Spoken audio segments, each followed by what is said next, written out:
इस हॉल में माँ भी हैं, बुजुर्ग भी हैं, मेरे समवयस्क भी हैं, मेरे से ठीक पीछे वाले बच्चे भी हैं और बहुत छोटे बच्चे भी हैं। इसलिए बहुत जरूरी है कि राम की कहानी में परिवार का क्या महत्व है, राम की कहानी में इस संस्कार का क्या महत्व है, इस पर मैं चर्चा करूं। क्योंकि राम की कहानी इसी सामंजस्य की कहानी है, इसी एकात्मकता की कहानी है। जिस भी आंगन में बुजुर्गों का पेड़ अभी तक खड़ा हुआ है, पृथ्वी पर उससे ज्यादा आनंदित कोई परिवार नहीं है, उससे बढ़िया परिवार कोई।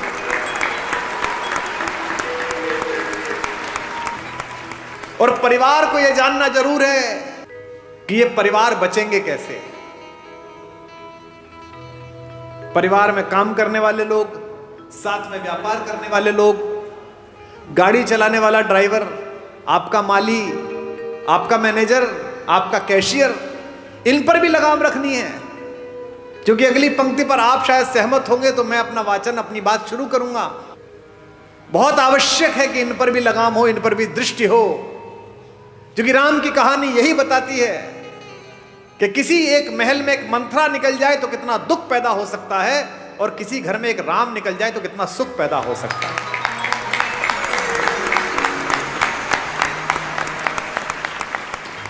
दशरथ ने राम से यह तक कहा कि तेरी ये छोटी मां मुझसे गलत काम करा रही है बेटे, और तू इस समय सेनापति है, सारी सेनाओं का कंट्रोल तेरे हाथ में है, तू मुझे गिरफ्तार कर ले और मुझे जेल में डाल दे तो मेरा वचन भंग भी नहीं हुआ और तेरा राज्याभिषेक भी हो गया। मैं जेल में रह लूंगा लेकिन मैं तुझे निष्कासन नहीं दे सकता। लक्ष्मण कहते हैं राम से कि ये तीर, ये धनुष कंधे पे लटकाए घूमते हो, घर में अत्याचार हो रहा है, अनाचार हो रहा है, चुप बैठे हुए हो। कह रहे वलकल्ला, वनवास जाऊंगा, मैंने कैसे भाई की पूजा की, कैसे नायक हो। जब तुम कहते हो मेरे बड़े भैया कि मैं अत्याचार सहन नहीं करूंगा, तो अत्याचार तो यही हो रहा है घर में, तो तीर उठाते क्यों नहीं हो। राम ने कितनी अद्भुत बात कही। राम कहते किस पर तीर उठाऊं, इस मां पर बचपन में जिसका सपना देख के इसके पास आकर सोया हूं, इस पिता पर जिसने सुबह अपने बाल बनाते समय एक सफेद बाल देखा और उस बाल को देखकर गुरु वशिष्ठ के घर गए और कहा कि अब बस मेरा राज्य समाप्त हुआ, राम को दे दीजिए। या इस भरत पर, पाप भी जिसकी सोच की सीमा के बाहर खड़ा होकर प्रणाम करता है कि यहां नहीं जा सकता। किस पर तीर चलाने के लिए बोलता है, बता। राम कहते हैं कि बता मुझे, मैं किसको मारकर पातक लूं, इन तीनों में से किसे मार दूं। और आज समस्या क्या है, मुझे माफ करेंगी हमारी भाभियां, रात को टीवी पे क्या देख रहे हो, एक घर में 3 बहुएं हैं, पूरी रात षड्यंत्र चल रहा है। छोटी वाली ने बड़ी वाली का ऐसा करा, बड़ी वाली ने इसका ऐसा। ये अचानक नहीं हो रहा है। ये क्या सोच रहे हो, आपकी कहानी चल रही है। कहानी तो रामायण की चली थी तो कर्फ्यू लग जाते थे। तुम्हारे हीरे मोती जा चुके, तुम्हारी विद्या जा चुकी, तुम्हारी सारी तकनीक जा चुकी, तुम्हारे लड़के जा चुके, सब जा चुके। तुम्हारे पास एक चीज बची है जिसे छीनने के लिए पागल है पश्चिम, और वो चीज है तुम्हारा परिवार, तुम्हारे संस्कार। अब इस पर डाका डालने की कोशिश है। कोई सीरीज देख लो, उसके 40 मिनट में एक बलात्कार होगा, एक हत्या होगी, एक संस्कृति और कला के ऊपर, भारतीय दर्शन के ऊपर गंदी गंदी गालियां होंगी। ये क्या है, ये धीमे धीमे आपके घरों तक जहर पहुंचाया जा रहा है। क्या दिखाया जा रहा है आपके सीरियल में, एक लड़का है घर में, वो लड़का चरित्रहीन भी है, वो जिससे उसका विवाह हुआ उसके बाद भी किसी से प्रेम में है, वो जिससे प्रेम हुआ उसके बाद तीसरे से भी किसी से प्रेम में है। उस परिवार की दोनों महिलाएं उससे विवाह कर चुकी हैं। आप में से किसी ने ऐसा घर कहीं देखा है? ये भारत के घर नहीं है, एक परिवार में भी ये संस्कार नहीं। लेकिन ये डालने की कोशिश की जा रही है कि सही है। तो हमारे परिवार के संस्कारों पर विषाणु का हमला है। आप समझिए ध्यान से, क्या घर ऐसे होते हैं जो दिखाए जा रहे हैं? उनको पता है कि आपके यहां आज भी ये स्थिति है कि अगर कोई भाई संकट में होगा तो दूसरा भाई आ जाएगा। इस नींव को तोड़ दिया अगर तो खेल अपने हाथ में है। अगर आपके मन में से संतोष हटा दिया जाए कि एक वलकल में रहकर भी मिथिला की राजकुमारी और अयोध्या की महारानी सीता 14 वर्ष काट देती है, तो आप बाजार में कैसे जाओगी? कलेजे पे हाथ रख के बताओ कलकत्ता वालों, जब 10 साल पहले इंटरनेट की शॉपिंग नहीं थी, परचून की दुकान पे जाते थे, उतना ही सामान लेके आते थे जितना आवश्यक था।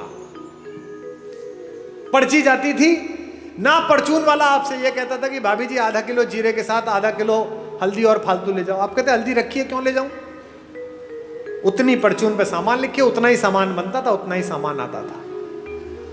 अब मॉल में जाते हो, बाजार सामने है, ये भी डाल दे, ये भी डाल दे, ये भी डाल दे, उसकी आवश्यकता नहीं है फिर भी डाल दे। ये पोछे नए तरीके के आए हैं, ये सामान उठाने के चमचे नए तरीके के आए हैं, ये तवे नए तरीके के आए हैं, लकड़ी के तवे बेच दिए लोगों ने, जो लकड़ी खुद ही जल जाएगी, कि सब ये बहुत अच्छे होते हैं। तवे ले आए, आप यूज नहीं करे आपने। अच्छा छोड़ो, अब आपने मॉल जाना भी बंद कर दिया, तो उसने कहा अरे ये तो ग्राहक फंस ही नहीं रहा, कुमार विश्वास तो घर बैठ गया, तो आ ही नहीं रहा, तो उन्होंने मोबाइल पे दे दिया, बोले यहीं देख बाजार। बाजार सामने, ये मुस्कुराते हुए चेहरे पर अच्छी सी शर्ट, मेरी हाइट कितनी? 5'11" है ना? मेरा साइज कितना, मेरा वजन कितना, और वो पहन किसने रखी है? 6 फुट 1 इंच के जिम मारे हुए लड़के ने, फंसी हुई है शर्ट, बढ़िया लग रही है, 2 बटन खुले हुए हैं। कुमार विश्वास को लगा ये पहनने के बाद सनी देओल लगेगा, तो खट ले ली, 5000 रुपए की आई, टांग के देखी तो अच्छी नहीं लग रही, क्योंकि वो क्या था? माया मृग। वही सोने का हिरन है जिसके पीछे कुमार विश्वास तीर लेकर निकल लिए। बाजार में चुंबक का गुण भर दिया गया है और आदमी के शरीर और आत्मा को लोहे का बना दिया गया है। समझना कैसे है? एक लड़की अपने छोटे भाई को पीठ पे बांध के पहाड़ पे चढ़ रही थी। थोड़ी देर तक चढ़ी, फिर सांस फूलने लगा, फिर थोड़ा चढ़ी, फिर सांस फूलने लगा। ऊपर से लौटते हुए मवेशी चराने वाले मिल गए। उसने कहा कि इसको नीचे क्यों नहीं रख देती है, आ जाएगा, इतना भारी हो रहा है। इस लड़के ने कहा भारी? ये वजन नहीं है, ये मेरा भाई है।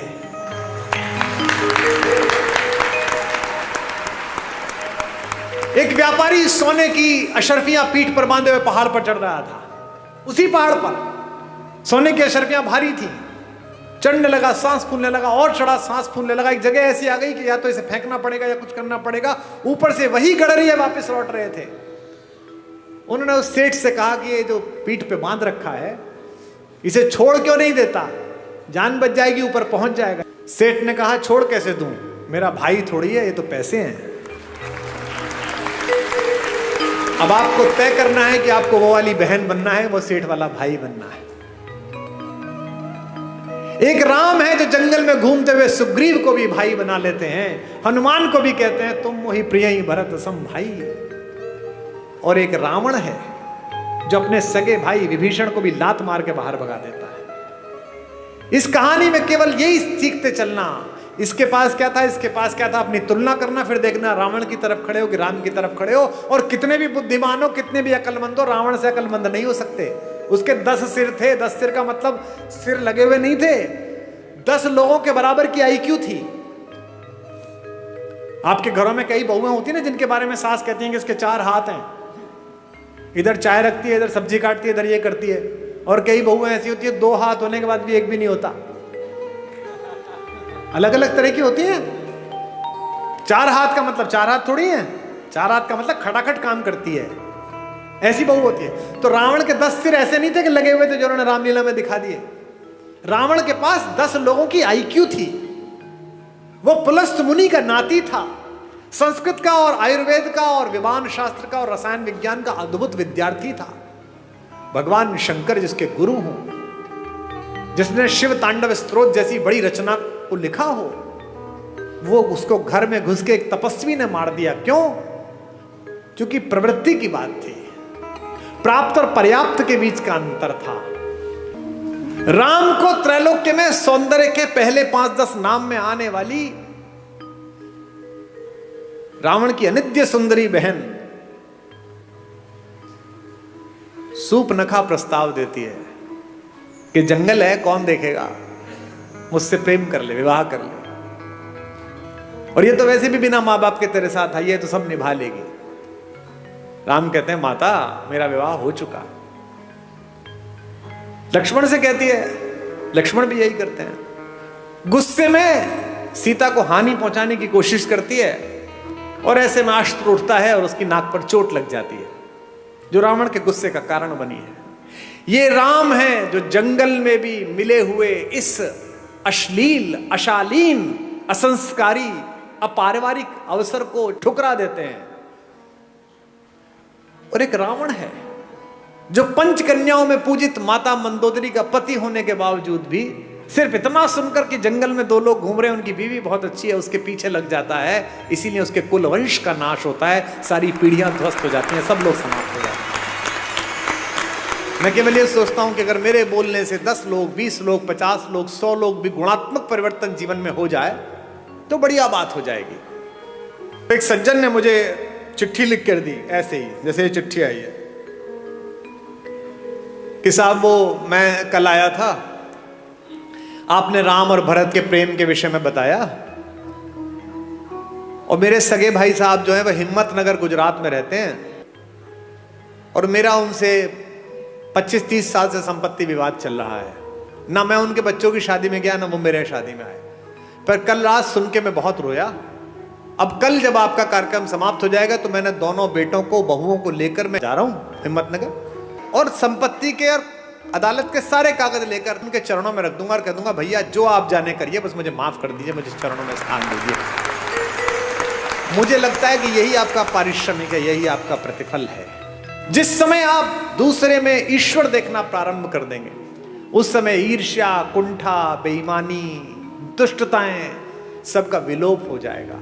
और ये पृथ्वी इसीलिए बची हुई है अभी तक भी कि इसमें अच्छे लोगों का प्रतिशत ज्यादा है, बुरे लोगों का प्रतिशत कम है।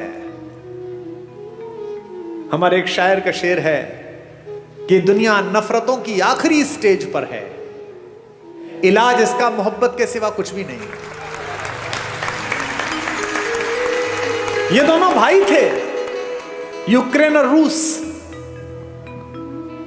एक दूसरे के खून के प्यासे हैं, निरपराध लोगों को मार रहे हैं। और मरवा कौन रहा है? वो बाहर बैठा हुआ एक आदमी, वो यूक्रेन से कह रहा तो चिंता मत करना, हथियार कितने में मिलेंगे तू जारी रख। ऐसे बहुत लोग मिलेंगे आपके परिवार में बाहर खड़े हुए, जो आपके बच्चों को, आपकी बेटियों को, आपके बेटों को आपको सिखाएंगे कि घर में लड़ाई है, जारी रख, मैं तेरे साथ खड़ा हूं। वो अपने साथ खड़े, आपके साथ नहीं खड़े हुए।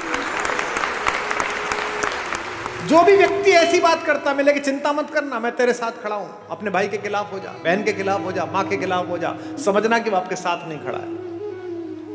तो ध्यान रखना, आपकी पारिवारिक शांति में तब तक सफलता बनी हुई है जब तक बाहर खड़ा हुआ एक आदमी जो आपको बहकाता है, आप उसकी चपेट में नहीं आ रहे। परिवार के बाहर खड़ा हुआ कोई भी आदमी परिवार के किसी व्यक्ति के खिलाफ भड़काए तो समझ लेना मंथरा द्वार तक आ गई है। अब आपको तय करना है कि अयोध्या बचानी है कि नहीं बचानी। क्योंकि जो आपके साथ खड़ा है वो कह रहा है कोई बात नहीं, थोड़ा नुकसान फायदा चलता रहता है। राम से सब छिना लेकिन सब मिला।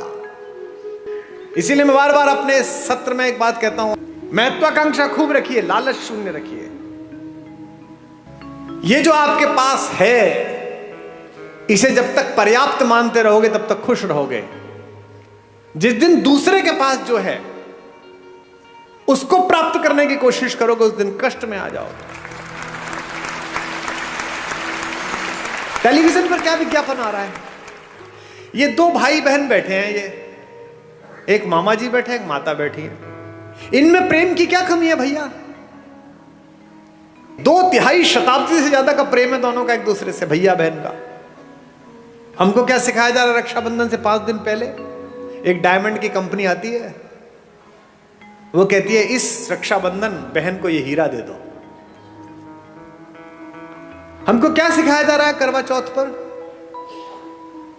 ये डायमंड दे दो। यहां तक कि घर में हम कौन सा कुकर खरीदे, इस पर भी प्रेम। जो बीवी से करे प्यार, वो इस फला कुकर से कैसे करें इनकार?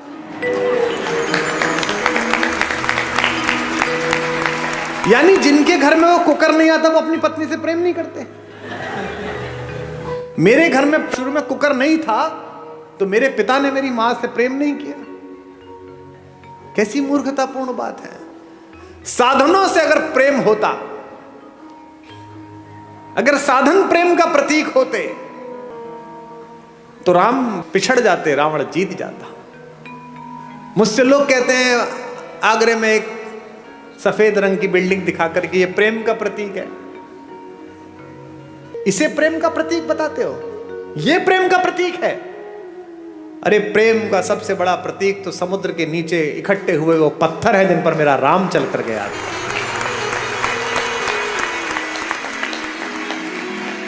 राम ने कहा है ऐसी की तैसी इस पर्वत की, ऐसी की तैसी इस समुद्र की। अगर मेरी प्रेमिका मेरी पत्नी के बीच में कोई आया है तो 7 समंदर पार छुपाओ, उसके घर में जाके मारूंगा। ये प्रेम है, इसे प्यार कहते हैं। प्रेम साधन पर कैसे निर्भर हो गया?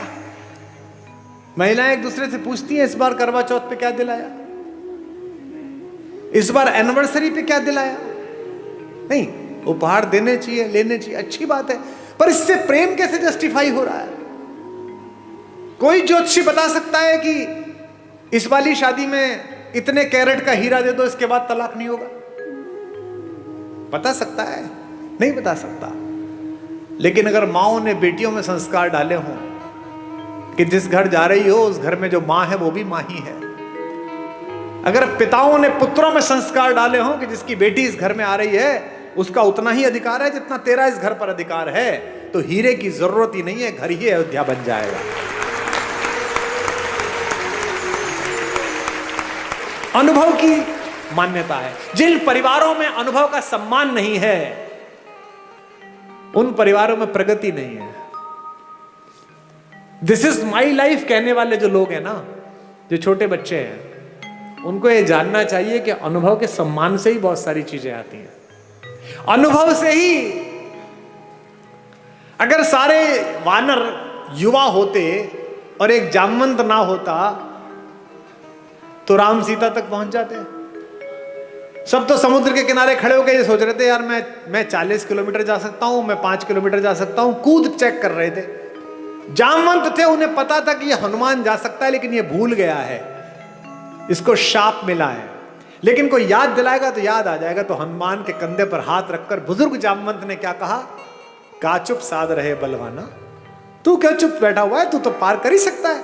और हनुमान ने मार दी उछाल और चले गए परली पार।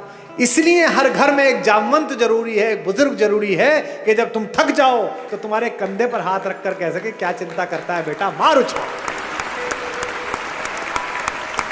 एक जामवंत सबके घर में जरूरी है। और हम इन जामवंतों को सोचते हैं कि ये तो बूढ़े हो गए, ये क्या बताएंगे।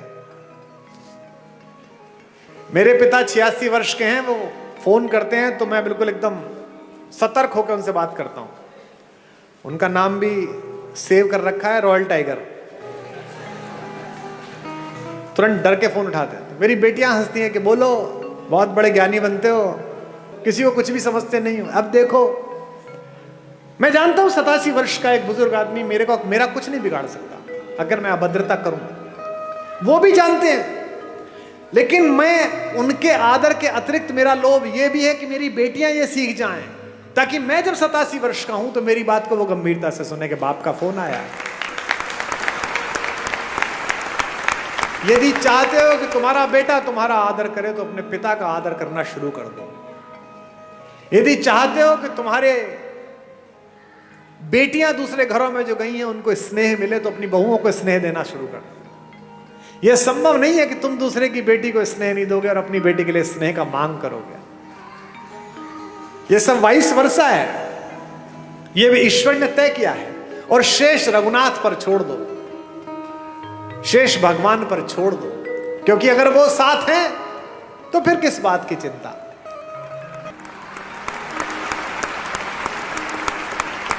जब विश्वामित्र लेकर गए जनकपुरी में तो धनुष तोड़ दिया। धनुष तोड़ने के बाद जनक ने कहा कि विवाह कर लो। तो राम ने कहा कि विवाह नहीं कर पाऊंगा। बोले क्यों? बोले पिता से आज्ञा ही नहीं ली। तो विश्वामित्र ने कहा कि तुम्हारे खानदान में तो 3-4 शादियां होती हैं, एक शादी यहां कर लो, अगली शादी पिताजी के कहने से कर लेना। इस परिवार में राम पहले व्यक्ति है, इसीलिए मर्यादा पुरुषोत्तम है। उन्होंने ये मर्यादा दी। उन्होंने कहा अपने भाई से, लक्ष्मण से, रात्रि में कि लक्ष्मण, मैं विवाह करूंगा तो एक करूंगा, क्योंकि मैं तो था नहीं, लेकिन एक क्षत्र इस अंतःपुर पर, इस रनिवास पर राज करती हुई मेरी मां कौशल्या के सामने जब दूसरी मां आई होंगी तो निश्चित रूप से मां को थोड़ा कष्ट तो हुआ होगा, और इन दोनों माओं के सम्मुख जब तीसरी मां आई होगी तो इन दोनों माओं को कष्ट हुआ होगा। तो आज के बाद से मैं मर्यादा स्थापित करूंगा कि विवाह करूंगा तो एक करूंगा। लक्ष्मण कहते हैं अपना धनुष उनके चरणों में रखकर कि भैया अगर आप ये मर्यादा पालन करते हैं तो मैं भी आज एक प्रण लेता हूं कि चाहे कुछ हो जाए मैं आपके चरणों को छोड़कर कहीं नहीं जाऊंगा, मैं आपकी परछाई की तरह आपके पीछे पीछे चलूंगा।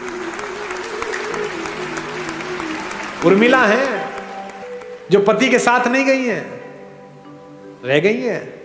मांडवी है, रात में जिस दिन भरत लौट आए हैं, पूरा घर लौट के थक के सो रहा है, कौशल्या को नींद नहीं आ रही, क्योंकि जिस बेटे से इतना प्यार करती है उसे जंगल में देखकर लौटी है। और जंगल में भी कैसा देखा है, पैर में इतनी इतनी बड़ी बिवाई है, जिन केशों से कंधा ढका रहता था, जो जुल्फें उड़ती रहती थी, वो केश लटिया गए हैं। उस जटा को बांध के जूड़ा बना लिया है राम ने। पूरा शरीर टैन हो गया है, जल गया है, चेहरे पर तेजस्विता है, लेकिन क्या है, 24 घंटे कंधे पर धनुष रखना पड़ता है लक्ष्मण को और राम को, तो यहां मूंज के निशान पड़ गए हैं राम के कंधे पर। बेटे को इस सांसारिक कष्ट में देखकर बेचैन है कौशल्या, सो नहीं पा रही हैं, क्योंकि माएं ही हैं जो एक कष्ट पहचान लेती हैं। गूगल आर्टिफिशियल इंटेलिजेंस बना रहा है, आईफोन आजकल आपकी बात समझ लेता है। एक चीज पसंद कर दो, कोई साड़ी, कोई टेबल, कोई फोन, 71 विज्ञापन आ जाते हैं। किसी शहर में कमरा ढूंढ लो, 50 विज्ञापन आ जाते हैं। किसी दोस्त को लिख के भेज दो कि okay I am coming, just prepare a wonderful coffee, तो जिस शहर में उतरो कॉफी का ऐड आ जाता है कि बगल में है, पी ले जाके। इसे आर्टिफिशियल इंटेलिजेंस कहते हैं। दुनिया का सबसे बड़ा आर्टिफिशियल इंटेलिजेंस मां में बनाया गया है। आप खाना खाने बैठते हैं, आप कुछ बोलते नहीं हैं, पहला कौर अंदर जाता है मुंह में, और मां नमक की शीशी आगे कर देती है देख के कि नमक शायद कम पड़ा है, इसे पसंद नहीं है। इसे आर्टिफिशियल इंटेलिजेंस। तो कौशल्या जगी हुई है। कौशल्या देखती है कि ऊपर रनिवास में कोई लड़की घूम रही है। कहती कौन है इस समय जो हमारे एनक्रोचमेंट में हमारी जगह पर घूम रही है, दासी तो हो नहीं सकती। ऊपर जाती है तो देखती है मांडवी घूम रही है, भरत की पत्नी। मांडवी पैर छूती है, मां आप सोई नहीं? तो कहती है बेटा नींद नहीं आई। तू क्यों जागी हुई है? भरत के पास जा। मांडवी कहती है कि मां शायद आपको पता नहीं, आप कक्ष में थी, वो तो यहां नहीं है। कहां गया? उन्होंने कहा कि जब तक राम जंगल में रहेंगे मैं राजधानी में नहीं रहूंगा, मैं अयोध्या के ठीक बाहर नंदीग्राम में कुटिया बना के रहूंगा। राम नीचे सोते हैं, मैं नीचे सोऊंगा। वो वलकल पहनते हैं, मैं वलकल पहनूंगा। वो चप्पल नहीं पहनते, मैं चप्पल नहीं पहनूंगा, वहीं से मैं अयोध्या चलाऊंगा। कहां? तो दिखाती है कि मां वो देखो दूर जो कुटिया बनी हुई है वो कुटिया बनाई है, तू क्यों नहीं गई बेटा? मांडवी कहती है मां मैंने तो कहा था जंगल में आपको जरूरत पड़ेगी मैं आपके साथ चलती हूं। देखिए कैसा भरत है। उन्होंने मुझसे कहा कि नहीं, भाभी जंगल चली गई है, तीनों माएँ अकेली हैं, ऐसे में बड़ी बहू तू है, तेरा घर पर रहना जरूरी है तीनों माओं की सेवा के लिए। ऐसी मांडवी है, ऐसा भरत। फिर मांडवी से कहती है अच्छा कोई बात नहीं, तू सो जा। बोले नहीं, अभी माँ उनकी झोपड़ी में दीपक जल रहा है, यानी वो काम कर रहे हैं, जब तक वो जागेंगे तब तक तो मुझे जागना पड़ेगा। लोग हमसे कहते हैं कि ये वुमेन एम्पावरमेंट के खिलाफ है। तुमसे कभी कोई कहता मिले कि हिंदुस्तान वुमेन एम्पावरमेंट के खिलाफ था तो इन्हें सदा बताना, आज से 1000 साल पुरानी कोई मूर्ति निकाल के लिया हो हिंदू देवी देवताओं की, सब में उनकी पत्नियां उनके बगल में खड़ी हुई हैं। ऐसा कोई देवता नहीं मिलेगा जो अपनी पत्नी के बिना खड़ा। हिंदुस्तान के देवताओं के नाम क्या है? भारत के देवताओं के क्या नाम है? सीता राम। कभी सुना राम सीता? आपने कभी सुना राम सीता का मंदिर है? सीताराम का मंदिर है। आगे राधा कृष्ण। आपने सुना वृंदावन में कृष्ण राधा का मंदिर है? नहीं, राधा कृष्ण। हमारे सारे देवी देवताओं में पहले पत्नी का नाम है नमः पार्वती पतये। पार्वती पति को प्रणाम है। हमारे यहां पहले देवियों के स्थान है, बाद में देवता आते हैं। दुनिया की पहली जज भारत की महिला हुई। जब आद्य शंकराचार्य ने आचार्य मंडन मिश्र के साथ शास्त्रार्थ किया तो यह तय हुआ कि एक जज बिठाया जाए। जज कौन बैठे? तो मंडन मिश्र की पत्नी देवी भारती बैठी, जो कहते हैं वुमेन एम्पावरमेंट। और ये जो घूंघट है ये भी भारत में नहीं था। ये तो जब इन्वेजन आया तब उन आतंकवादियों से बचाने के लिए कहा गया महिलाएं घूंघट कर लें ताकि ये लूटमार ना कर पाए ज्यादा। आपने आज तक भी पार्वती जी, सीता जी कभी आपने घूंघट में देखी? 1000 साल 1500 साल पुरानी मूर्तियां ले आओ, सामान्य रूप से एक साड़ी पहन रखी है, कंचुकी पहन रखा है, नीचे पहन रखा है और आभूषण पहन रखे और हमारी माता तैयार है। दुनिया की सबसे शक्तिशाली महिला अवधारणा हमारे यहां। रावण अपने महल में आकर बहुत रोता है, जोर जोर से रोता है। मंदोदरी ने पूछा कि क्यों रोते हो? अब तो उठा लाए उसे। बोले उठाकर भी बेकार, वो मुझसे प्रेम की दृष्टि ही नहीं डालती मुझे। पत्नियां कैसी भी हो पति का दुख नहीं सह पाती, और मंदोदरी तो पंचकन्याओं में से एक पूजित है हमारी माता। माता मंदोदरी ने कहा कि अच्छा बात तो दुष्टतापूर्ण है, पर तुम्हें कष्ट ना हो इसके लिए तुम्हें एक सलाह दे रही हूं। तुम तो मायावी हो, एक काम करो, कल राम का रूप बना के उसके सामने जाना, वो राम समझ के तुम्हें प्रेम कर लेगी। इस पर रावण और फूट फूट कर रोने लगा। उसने कहा अब क्या हुआ? बोले ये प्रयास 4-5 बार कर चुका हूं, पर जैसे ही राम का रूप धारण करता हूं मुझे तुम्हारे अतिरिक्त दुनिया की प्रत्येक स्त्री अपनी बहन दिखाई देने लगती है, अपनी मां दिखाई देती है।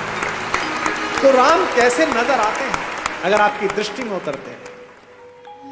उनके चरणों में ही सुख के चारों धाम नजर आते हैं।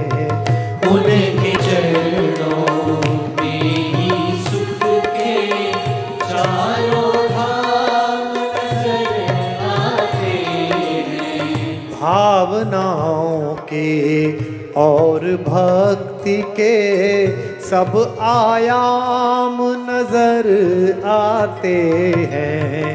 भावनाओं के और भक्ति के सब आयाम नजर आते हैं। मन के चित्रकूट से लेकर आशाओं की अवधपुरी तक, मन के चित्रकूट से लेकर आशाओं की अवधपुरी तक, जिधर नजर जाती है मुझको, जिधर नजर जाती है मुझको, केवल राम नजर आते हैं। जिधर नजर जाती है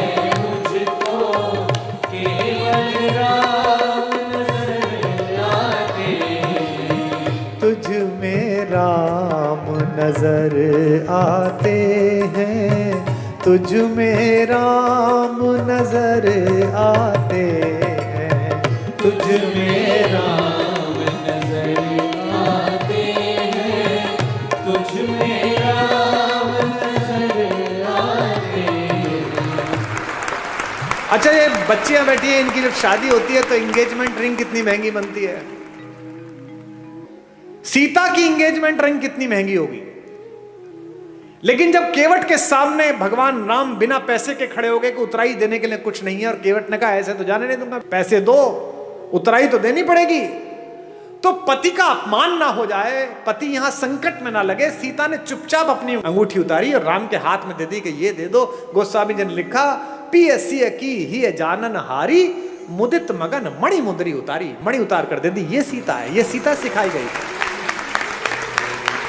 ये सीता घर घर में सिखाई गई थी, इसीलिए हमारी माएं, हमारी नानियां, हमारी दादियां कम में काम चला लेती थी। आज क्या हो गया, कम हो गया तो झगड़ा हो गया, पति की नौकरी 4 साल नहीं लगी तो तलाक हो गया, पत्नी की नौकरी छूट गई तो झगड़ा हो गया। इसका मतलब क्या है, सुख साधन पर केंद्रित कर दिया।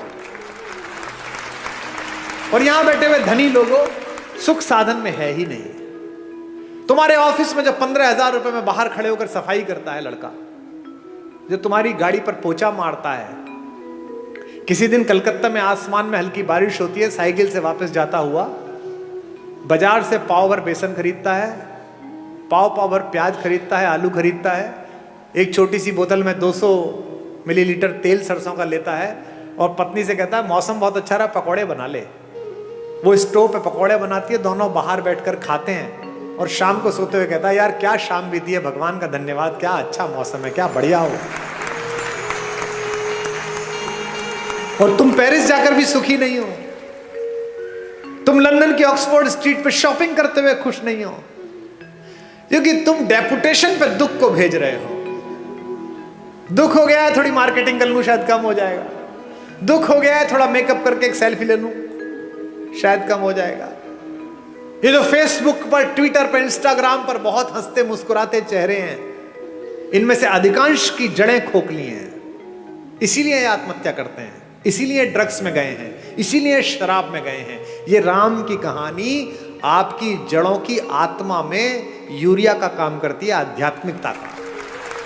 ये आपको मजबूत करती है, एक भाई की तरह, एक पति की तरह, एक पुत्र की तरह, एक नागरिक की तरह, भाई भाई के संबंध, भाई बहन के संबंध। अब 2 बहनें हैं इसमें, इस कहानी में। भाई बहन का संबंध ठीक ना हो तो गड़बड़ हो सकती है। एक बहन है शूर्पणखा, जिसको अपने बदले की चिंता है, भाई के नाश हो जाने की चिंता नहीं है। मेरा बदला पूरा हो जाए बस।